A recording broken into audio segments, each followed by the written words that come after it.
ॐ सहनाववतु सहनौ भुनक्तु सह वीर्यं करवावहै तेजस्विनावधीतमस्तु मा विद्विषावहै।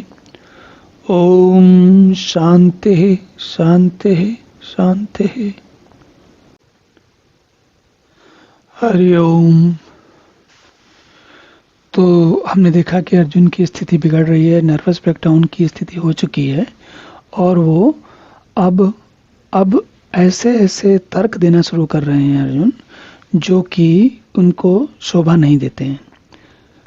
लेकिन युद्ध में पहुंचा हुआ इतना बड़ा धनुर्धर, और जब नर्वस ब्रेकडाउन की स्थिति आती है, जब मानसिक विषाद की स्थिति आती है, जब व्यक्ति को अपने जो काम करने जा रहा है उसके फल स्वरूप क्या होने वाला है इस बात की समझ आती है, तो वह कैसे सोचना शुरू करता है, इसका एक बड़ा अच्छा उदाहरण है। वो कहते हैं, अर्जुन कहते हैं, न कांक्षे विजयम कृष्ण न च राज्यम सुखानि च किम नो राज्येन गोविंद किम भोगैर जीवितेन वा। तो कह रहे हैं कृष्ण, हे कृष्ण, न तो मुझे विजय चाहिए, न कांक्षे विजयम, मुझे विजय नहीं चाहिए, न च राज्यम सुखानि च, न राज्य और सुख चाहिए। और गोविंद, कृष्ण, मित्र, सखा, जो भी अर्जुन भगवान को बार बार कहते हैं ऐसे राज्य से क्या प्रयोजन है, ऐसे भोगों से, जीवन से क्या लाभ है, हम क्या कर रहे हैं ये सब, हम क्यों कर रहे हैं ये सब। देखिए, इस समय अर्जुन बिल्कुल भूल चुके हैं कि वो अपना राज्य कौरवों से हार गए। वो जितने भी उनके साथ अनाचार दुराचार दुर्योधन ने, कौरवों ने किए हैं, सब भूल गए। वो ये भी भूल गए हैं कि द्रौपदी का कितना अपमान हुआ। वो ये भी भूल गए हैं कि कैसे 13 वर्ष से अज्ञातवास, पहले वनवास में फिर अज्ञातवास में बिता रहे थे, तो के राजा महाराजा होने के बाद भी जंगलों में भटक रहे थे, सब भूल गए।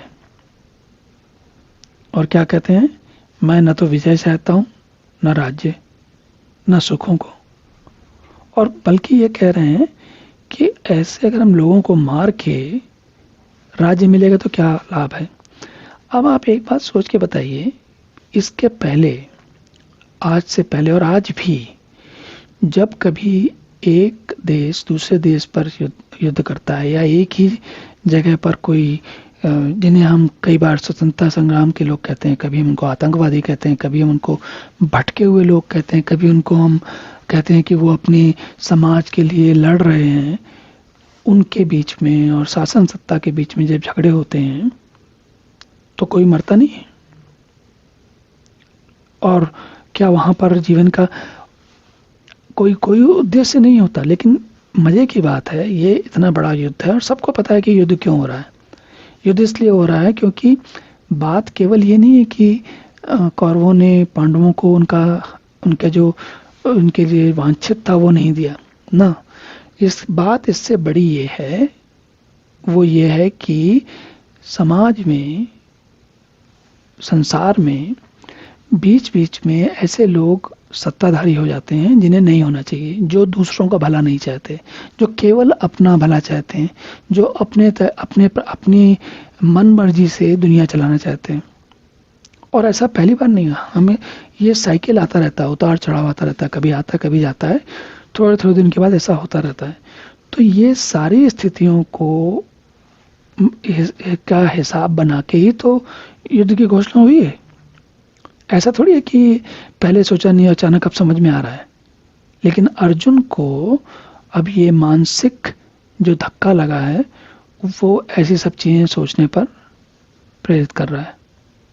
तो कैसे कैसे सोच रहे हैं, अब आगे देखते हैं क्या सोच रहे हैं, अगले श्लोक में देखते हैं। ओम पूर्णमदः पूर्णमिदं पूर्णात् पूर्णमुदच्यते पूर्णस्य पूर्णमादाय पूर्णमेवावशिष्यते।